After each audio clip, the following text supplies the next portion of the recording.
আরে মামা আপনার কাছে তো অনেক টাকা, এত টাকা কি করে? আরে ভাই এই টাকার জন্যই তো দুনিয়াটা, টাকা ছাড়া কি দুনিয়া চলা যাবে? এই যে মানি ইজ সেকেন্ড গড বলে, বুঝেন না? টাকা ছাড়া চলবে না, তো টাকা লাগবে। এই যে টাকা, টাকার জন্য দেখেন না তোলপাড় সব সারা পৃথিবী। টাকার খেলা চলছে, নির্বাচনে টাকার খেলা চলছে, তা তো ঠিকই। নির্বাচনটাও টাকা দিয়ে চলছে। তাহলে মানুষ ভালো নেতা কিভাবে নির্বাচন করবে?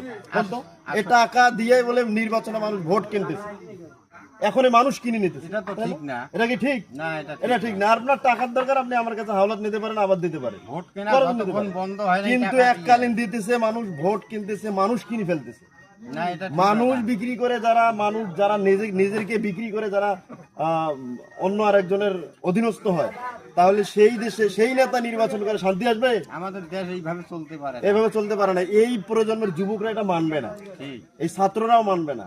সুতরাং নেতা নির্বাচন করতে গেলে টাকা ছাড়া নেতা নির্বাচন করতে হবে, ঠিক কিনা? সঠিক সঠিক। অতএব টাকায় যে সেকেন্ড গড, ঠিক আছে, টাকা নিজেকে ইনকাম করতে হবে।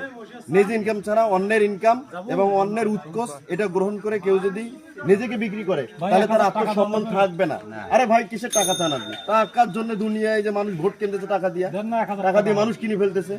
না ভাই, আমি টাকা দিতে পারবো না, কারণ হচ্ছে ধার দিতে পারবো, পরে আবার দিতে হবে। কোন দিন দেবেন টাকা?